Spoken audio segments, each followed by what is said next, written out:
नमस्कार दोस्तों, स्वागत है ध्रुवी क्लासेस में। जैसा कि मैंने आपको कहा था कि नेक्स्ट कहानी जरूर लेके आऊंगी, तो ये आज कहानी लेके आई हूँ मुंशी प्रेमचंद की, और कहानी का नाम है कफन। ये उनके उपन्यास का एक हिस्सा है। तो आगे चलते हैं हम, और इसके जो भी सवाल पहले जो भी लास्ट पेपर में आए थे या जो आने वाले हैं या बन सकते हैं, वो इसी कहानी के दौरान पढ़ेंगे। आज लगभग हम कहानी पूरी पढ़ लेंगे ये, क्योंकि कहानी आप घर पे पढ़ सकते हो। मैं बस इसमें से सवाल कैसे बनेंगे, कहाँ से बनेंगे और किस प्रकार से हो सकता है, किस प्रकार पूछा जा सकता है, मैं आज उसी पे ही मेन फोकस करूंगी, और जहां तक होगा उसकी जो मूल संवेदना है कहानी की वो बता दूंगी मैं आपको। तो ये रही कफन कहानी प्रेमचंद की। और ठीक है, और ये इसमें है कि इसमें एक बाप और बेटा है, और जिसमें बाप का नाम घीसू है, ठीक है, और बेटे का नाम माधव है।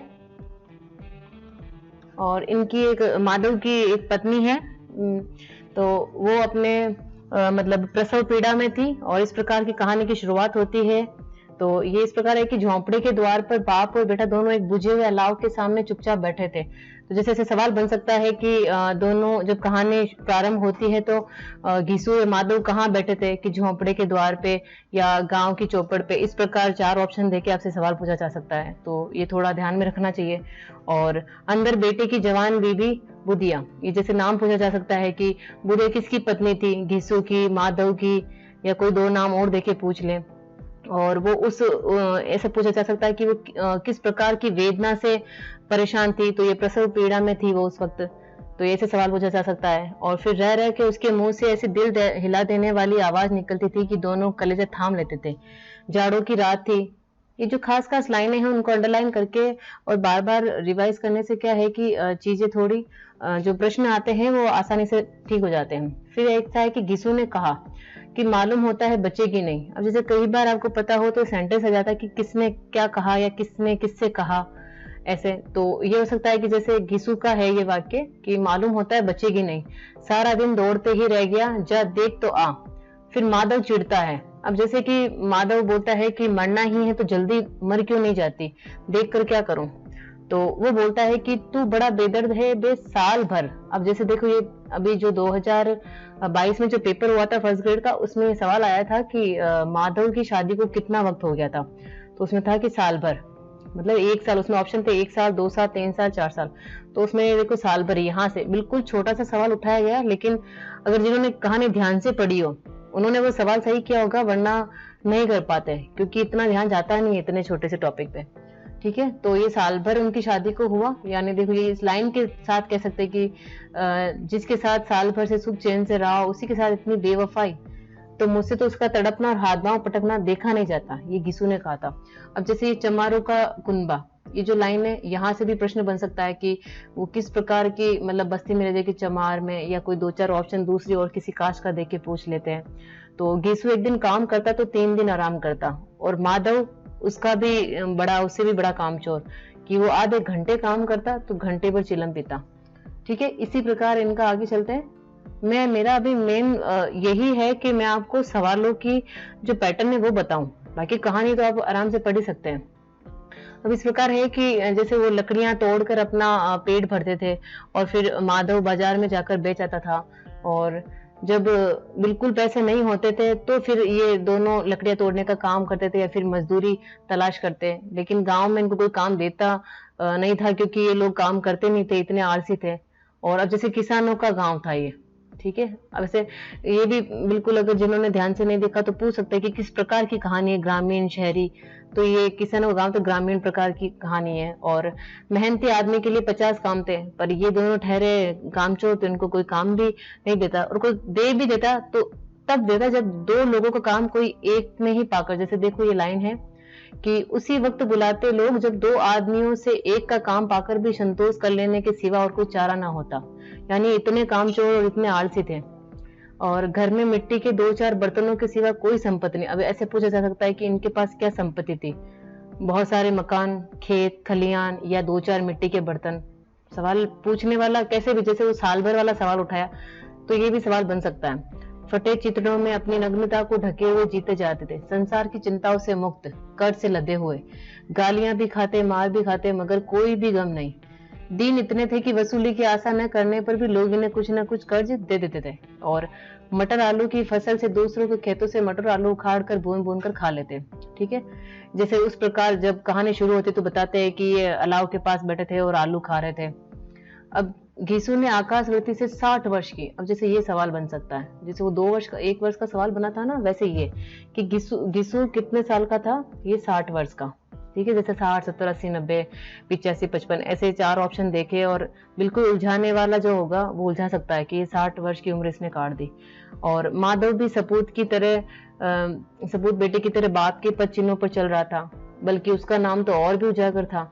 इस वक्त भी दोनों अलाव के सामने बैठकर आलू भून रहे थे। अब जैसे पूछा जा सकता है कि जब कहानी के प्रारंभ में या कहानी ऐसे पूछा जा सकता है कि कहानी के दौरान घीसू और माधव क्या कर रहे थे, तो अलाव के सामने बैठकर आलू भून रहे थे। ठीक है, और वो भी किसी और के खेत से खोद कर लाए थे।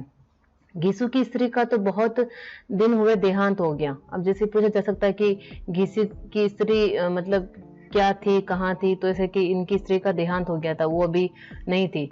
और माधव का ब्याह पिछले ही साल हुआ था। देखो जैसे ये साल भर वहां ऊपर आया ऑप्शन में और ये आ गया यहाँ पिछले साल।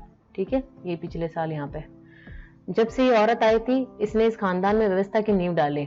अब ये सवाल बहुत अच्छा बन सकता है अगर कोई बनाया जाए कि जब से वह आई थी उसने खानदान में व्यवस्था की नींव डाली। ये किसके लिए कहा गया, घीसू की पत्नी के लिए, माधव की पत्नी के लिए, बुधिया के लिए, इस प्रकार ऑप्शन देके और पूछा जा सकता है। तो ये बुधिया के लिए था जो कि माधव की पत्नी थी। पिसाई करके घास छीलकर सेर भर आटे का इंतजाम कर लेती और दोनों बेगर्तों की 2 गज भरती रहती थी। ठीक है, और ये जब से आए थे ना तो ये दोनों और भी आलसी और आराम तलब हो गए थे और भी कुछ करने लग गए थे। कोई कार्य करने को बुलाता तो निर्व्याज भाव से दुगुनी मजदूरी मांगते, जैसे इन्होंने बहुत सारा काम करके दे देना उनको। पर हाँ, आलसी और कामचोर इतने थे कि कोई इनको बुलाता ही नहीं था। आज है ना प्रसव वेदना से मर रही थी। कौन, बुधिया, जो माधव की पत्नी थी। ठीक है, इस प्रकार तो ये प्रसव वेदना में परेशान थी और दोनों शायद इसी इंतजार में थे कि मर जाए तो आराम से सोएं, क्योंकि रात का समय था। दिन भर से वो ऐसी थी। घीसू ने आलू निकालकर छीलते हुए कहा, जाकर देख तो आ दशा उसकी, चुड़ैल का फिसाद होगा और क्या, यहाँ तो ओझा भी 1 रुपया मांगता है।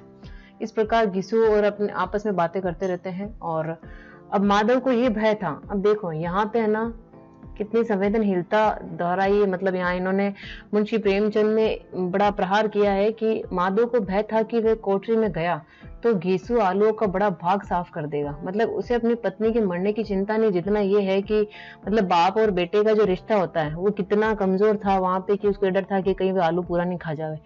मुझे वहां जाते डर लग रहा, तो उसने बहाना बना लिया कि नहीं, तो वो बोलता है कि डर किस बात का, मैं तो हूं यहाँ, तो तुम ही जाकर देख लो ना। अब ये माधव बोलता है घीसू को कि तुम ही जाकर देख लो। तो फिर वो बोलता है कि घीसू बोलता है कि मेरी औरत जब मरी थी तो मैं 3 दिन तक उसके पास से हिला नहीं, और मुझे, वो कहता है कि मुझसे लजाएगी नहीं क्या, क्योंकि उसकी बहू थी जिसका कभी मुंह नहीं देखा, आज उसका उगड़ा हुआ बदन देखूं तो, और उसे तन की सूद भी नहीं, क्योंकि वो प्रसव पीड़ा में थी, तो मुझे देख लेगी तो खुलकर हाथ पांव भी ना पटक सकेगी। ये घीसू का वाक्य है। अब वो सोचता है कि मैं सोचता हूँ कोई बाल बच्चा हो गया तो क्या होगा, सौंठ गुड़ तोल कुछ भी तो नहीं है घर में, ये माधव का कथन है। अब इस बात पे घीसू कहता है कि कुछ आए तो सही, भगवान दे तो सही, और जो लोग अभी पैसा नहीं दे रहे हैं वही कल बुला कर देंगे। अब जैसे ये सवाल बनने के लायक है कि घीसू के कितने लड़के हुए, तो ये घीसू के हैं। घीसू कहता है कि मेरे 9 लड़के हुए, हालांकि उसमें से बचा कोई भी नहीं, मतलब मर गए थे वो, लास्ट एक माधव ही बचा था। घर में कुछ भी नहीं था, मगर भगवान ने किसी तरह बेड़ा पार ही लगाया। जिस समाज में रात दिन मेहनत करने वालों की हालत उनकी हालत से बहुत कुछ अच्छी न थी, और किसानों के मुकाबले में वे लोग जो किसानों की दुर्बलताओं से लाभ उठाना जानते थे कहीं ज्यादा संपन्न थे। अब यहाँ पे एक प्रहार किया इन्होंने, व्यंग्य कसा है कि मतलब किसान रात दिन मेहनत करके भी उनकी जो हालत थी वो इतनी खराब थी, और जो उनसे फायदा उठाते जैसे जमींदार है या कोई सामंत वगैरह थे उनकी स्थिति बहुत अच्छी थी। तो एक व्यंग्य कसा है इन्होंने। इस प्रकार की जो मनोवृत्ति है वो पैदा अगर उस गांव में होती है जैसे जो घीसू और माधव की थी कि हम काम क्यों करें जब हमें बैठे बैठे खाने को मिल रहा है, तो ये इस प्रकार की मनोवृत्ति का पैदा होना कोई अचरज की बात नहीं है वहां। तो हम तो कहेंगे घीसू किसानों से कहीं ज्यादा विचारहीन था। अब ये बात क्यों कही?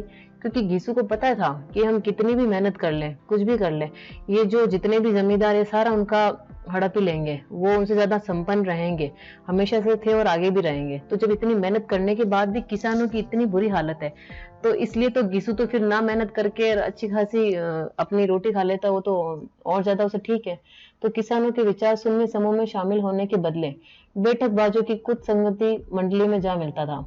और हाँ, उसमें शक्ति न थे कि बैठकबाजों के नियम और नीति का पालन करता। अब इस प्रकार आगे से चलते हैं कि अब जैसे आगे का है कि इसमें दोनों आलू निकाल निकाल कर चलते चलते खाने लगे। कल से कुछ नहीं खाया था, इतना सब्र न था कि उन्हें ठंडा होया जाने दे। कई बार दोनों की जबान जल गई, पर आलू को बाहरी हिस्सा तो बहुत ज्यादा गर्म न मालूम होता, लेकिन दांतों तले पड़ते ही अंदर का हिस्सा जबान, हलक और तालू को जला देता। इस प्रकार वो आलू खाते, इनका दृश्य ऐसे आता है। अब घीसू को उस वक्त ठाकुर की बात, अब जैसे ये सवाल होता है कि घीसू को उस वक्त किसकी याद आई, कि ठाकुर की बारात की क्यों आई, कि 20 साल पहले की बात थी। अब जैसे पूछा जा सकता है कि ठाकुर की जो बारात है, वो जो किस्सा है, वो घीसू कितने साल पुराना है, कि 20 साल पुराना है, ये सवाल ऐसे बन सकता है। उसमें एक दावत का इन्होंने वर्णन किया है कि किस प्रकार उन्होंने भोजन खाया और कितना लजीज खाया था। वो इस प्रकार बोलता है घीसू की वह भोजन नहीं भूलता, तब से फिर उस तरह का खाना उसने कभी नहीं खाया। अब जैसे लड़की वालों ने उसको भर पेट पूरियां खिलाई, सबको छोटे छोटे सबने पूरियां खाई, असली घी की चटनी, रायता, 3 तरह के सूखे साग। इस प्रकार उस जो भी उन्होंने खाना खाया उस बारात में, उस सारे भोज का जो है वो स्वाद बता रहा था। और फिर यहाँ पे वो कहता है कि तुमने मतलब कितनी क्या खाई, तो बोलता है कि मैंने तो लगभग 50 के आसपास खाई होगी। तो बोले कि बस इतनी, मैं होता तो इससे भी ज्यादा खा लेता। इस प्रकार वो इस खाने की तारीफ करते हैं।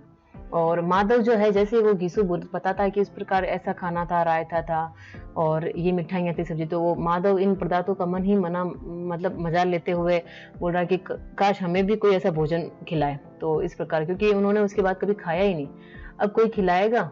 वह जमाना ही दूसरा था, अब तो किफायत सूझती है। मतलब अब लोग सब है ना खर्च कम करने की सोचते हैं। शादी ब्याह में खर्च मत करो, क्रियाकर्म में खर्च मत करो, पूछो गरीबों का माल बटोर कर कहाँ रखोगे। ये घीसू की बात है कि बटोरने में कमी नहीं है, हाँ खर्च में किफायत सूझती है। तो अब वो माधव पूछता है उसको कि तुमने 20 एक पूरियां खाई होगी, तो वो बोलता है कि 20 से तो ज्यादा ही खाई होगी। तो फिर माधव बोलता है कि मैं होता तो 50 खा जाता, 50 से कम तो मैंने भी नहीं खाई होगी, अच्छा पट्टा था, तू तो मेरा आधा भी नहीं है। ये घीसू का कथन है।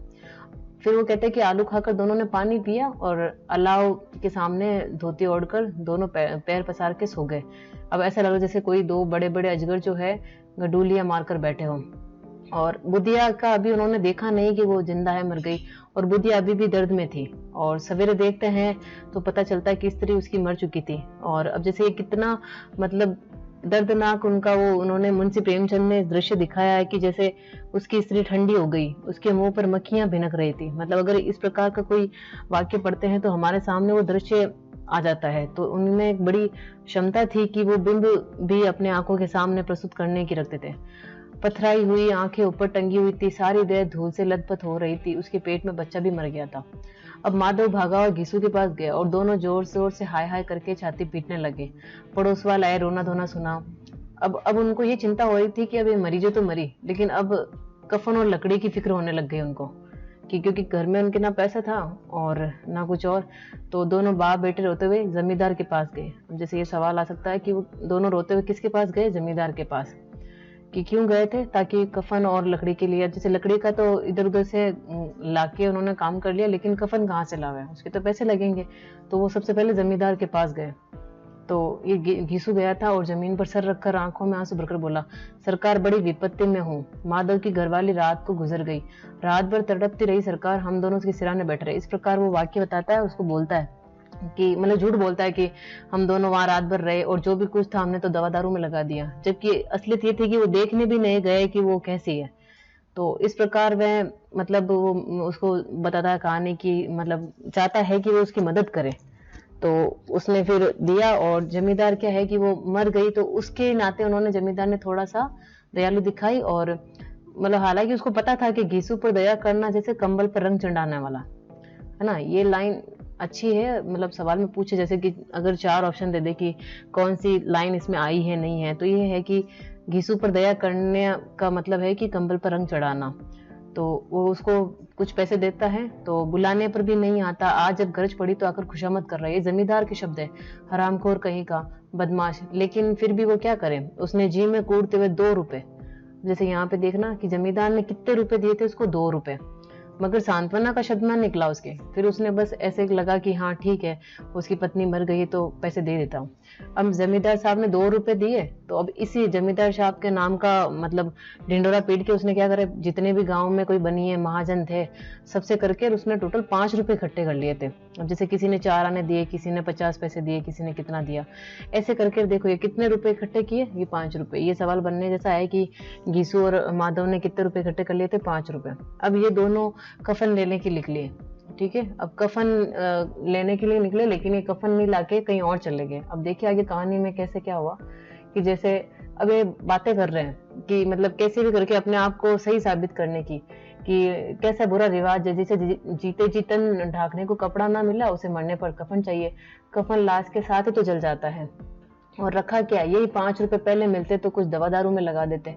दोनों एक दूसरे मन की बात ताड़ रहे थे। बाजार में इधर घूमे, बजाज की दुकान गए, कभी इस दुकान कभी उस दुकान, रेशमी सूती हर तरह का कपड़ा देखा, लेकिन फिर भी इनको मतलब कुछ लगा नहीं कि क्या लेवे। और जैसे ही घिसू ने गद्दी के सामने जाकर कहा, साहू जी, अब जैसे ये क्या है कि यहाँ मधुशाला पहुंच गए थे, कपड़े देखते देखते इनके सामने वहाँ मधुशाला थी, और जैसे मधुशाला के सामने जा पहुंचे और जैसे किसी पूर्व निश्चित योजना के तहत अंदर चले गए, और वहां जाकर दोनों असमंजस में पड़े रहे। फिर घीसू ने गद्दी के सामने जाकर कहा, साहू जी एक बोतल हमें भी दो।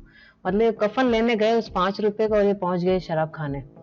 वहां उधर उन्होंने चिको नार आया, तली मछलियां, बहुत सारे खाने वाने खाए इन्होंने, और जो सारे पैसे थे वो कफन वाले इधर लगा दिए। अब घीसू बोला कि कफन लगाने से क्या मिलता है, आखिर जल ही तो जाता है, कुछ बहू के साथ तो नहीं जाता। मतलब ये अपने आप को सांत्वना दे रहे कि हम जो कर रहे हैं वो ठीक कर रहे हैं, क्योंकि कफन का कोई मतलब नहीं है। तो इससे तो अच्छा है ना हम पेट भर के खा लें। अब ये कहता है कि दुनिया का दस्तूर है, नहीं तो लोग बामनों को 1000 रुपए क्यों देते, और कौन देखता है परलोक में मिलता या नहीं मिलता। बड़े आदमियों के पास धन है, चाहे फूके, हमारे पास फूकने को क्या है। तो ऐसे करके ये दोनों शराब खाने में बातें करते हैं और अपने आप को मतलब सही साबित करने की करते हैं। अब घिसू हंसा, वो बोलता है कि अगर जैसे वो माधव कहता है कि जब लोग पूछेंगे कि कफन कहाँ गया तो हम क्या जवाब देंगे। अब जैसे देर लोग पूछेंगे नहीं कफन कहाँ है, अब घिसू हंसा कि कह देंगे कि रुपए कमर से खसक गए, बहुत ढूंढे पर मिला नहीं। अब लोगों को पता है कि झूठ बोल रहे, विश्वास तो होगा नहीं, लेकिन अब वही रुपए देंगे। तो बोले कि फिर वो माधव हंसा, मतलब सोचा कि इतना क्या है कि लोगों को पता है कि हम झूठ बोल रहे, फिर भी वो हमें पैसा क्यों देंगे। तो इस प्रकार उन्होंने बड़ी अच्छी, मतलब बोलता है कि बड़ी अच्छी थी बेचारी, मरी तो भी खूब खिला पिला कर मरी हमें, अभी बोतल से ज्यादा उड़ गई। तो घिसू ने 2 सेर पूरियां मंगाई, चटनी, अचार, कलेजिया। शराब खाने के सामने ही दुकान थी। माधव दोनों लपक कर दोनों ने सारा सामान खाया और पूरा 1.5 रुपए और खर्च हो गया। फिर थोड़े से पैसे बच रहे थे इनके पास। अब इस वक्त ये दोनों बड़े शान से बैठे पूरे खा रहे थे, ठीक है। जैसे मान लो कि जंगल में जैसे कोई शेर है ना अपना शिकार उड़ा रहा हो, ना तो जवाब देगा खौफ कि भाई मतलब गांव वाले पूछेंगे कि कफन कहाँ है, तो इनके पास कोई था ही नहीं, क्योंकि इनको पता है कि वो लोग फिर से दे देंगे, ना बदनामी की फिक्र, क्योंकि गांव में पहले ही कोई इनकी इज्जत नहीं करता था। अब इस प्रकार इनकी जो छोटी छोटी जो ये दुर्बल भावनाएं हैं जिनसे हम समाज डरते हैं, इन भावनाओं से तो बहुत ही पहले ऊपर उठ चुके थे, मतलब जीत लिया, इनको कोई डर नहीं था। तो इस प्रकार दार्शनिक भाव से बोलता घिसू कि हमारी आत्मा प्रसन्न हो रही है तो इसमें क्या, इससे ज्यादा मतलब क्या ही पुण्य होगा। उनकी आत्मा क्यों प्रसन्न हो रही थी, क्योंकि उन्होंने मतलब पेट भर के खाना खाया। अब माधव श्रद्धा से सिर झुकाकर खड़ा है कि हाँ जरूर होगा, तुम अंतर्यामी हो, उसे बैकुंठ ले जाना। ये माधव अपने कह रहा है उसके लिए, अपनी पत्नी के लिए, कि आज जो भोजन मिला वह कभी उम्र भर न मिला था।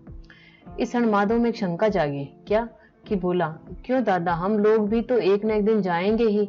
घिसू ने इस भोले भाल जो सवाल है उसका उत्तर दिया कि वह परलोक की बातें सोचकर इस आनंद में बाधा न डालना चाहता था जो वहां वह हम सब लोगों से पूछे कि तुम कफन क्यों नहीं दिया, तो क्या कहोगे। तो बोला कि कहेंगे तुम्हारा सर। तो बोले कि पूछेगी तो जरूर।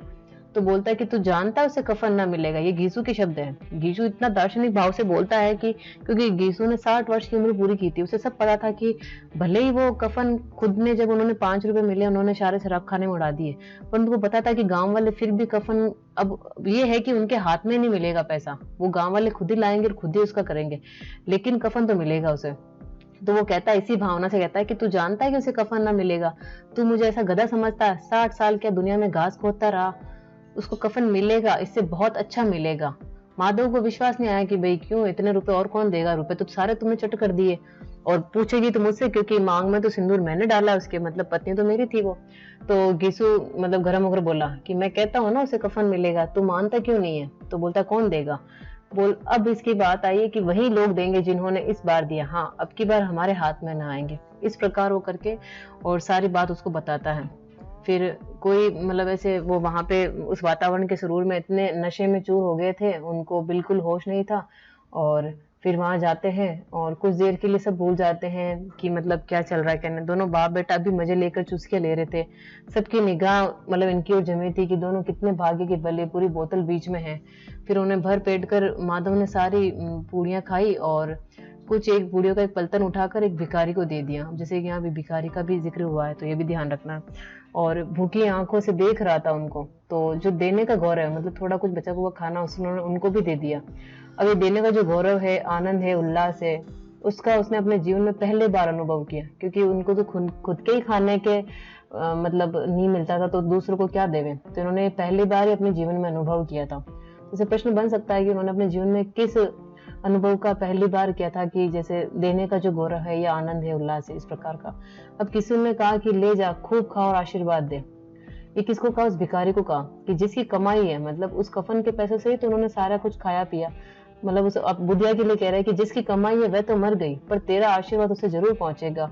रोए रोए से आशीर्वाद दे, बड़ी गाड़ी कमाई के पैसे। माधव ने फिर आसमान की तरफ देखा और बोला कि बैकुंठ जाएगी दादा वो तो। इस प्रकार दोनों बातें करते हुए बोलते हैं कि हाँ हाँ बैकुंठ जाएगी। और माधव बोला अब की दादा बेचारी ने जिंदगी में बड़ा दुख भोगा, कितना दुख झेल कर मरी थी। कि हाँ, गीसू ने समझाया कि रोता क्यों है, खुश हो जा कि इस माया जाल से मुक्त हो गई, वो जंजाल से छूट गई, बड़ी भाग्यवान थी जो इतनी जल्दी मोह माया के बंधन तोड़ के चल दी। अब इस प्रकार दोनों खड़े होते हैं और दोनों एक गाना गाते हैं। ये कबीर का गाना है, ठीक है, कबीर दास जी का गाना है। मतलब उनका एक पंक्ति है कि ठगीनी क्यों नैना ठमकावे, पियकड़ों की आंखें इनकी ओर लगी हुई थी और ये दोनों अपने दिल में मस्त होते हुए जा रहे थे। और फिर दोनों नाचने लगे, उछले भी, कूदे भी, गिरे मटके। इस प्रकार की भावना से नशे में बिल्कुल धुत होकर वहीं नीचे गिर पड़े। इस प्रकार की कहानी पूरी है। और इसमें किस प्रकार संवेदनाहीन वो दोनों मरती हुई पत्नी को छोड़ के और अपने उसमें अलाव में आलू सेक के खा रहे थे। और इस प्रकार का जो वर्णन हुआ है, ये कफन इसी कहानी का, इसीलिए इन्होंने कफन नाम दिया है मुंशी प्रेमचंद ने। तो जितने भी सवाल बन सकते थे और जिस प्रकार इस कहानी की जो मूल संवेदना थी वो मैंने आपको समझा दी है। नेक्स्ट इसके आगे लाऊंगी कि जो रामचंद्र शुक्ल का है निबंध कविता क्या है, वो लगभग जो भी जितने भी स्टूडेंट होते हैं उनको बहुत टफ लगता है वो। तो उसके 3-4 पार्ट में वीडियो बनेंगे और वो भी मैं नेक्स्ट कल से लेके आऊंगी। तो देखते रहिए और चैनल को लाइक कीजिए, सब्सक्राइब कीजिए और जितना हो सके वीडियो को शेयर कीजिए और आपके अपने अच्छे अच्छे कमेंट कीजिए और किस टॉपिक को लेके आपको थोड़ा टफ लगता है ताकि वही लेके आऊं मैं। चलिए मिलते हैं नेक्स्ट वीडियो में। जय हिंद।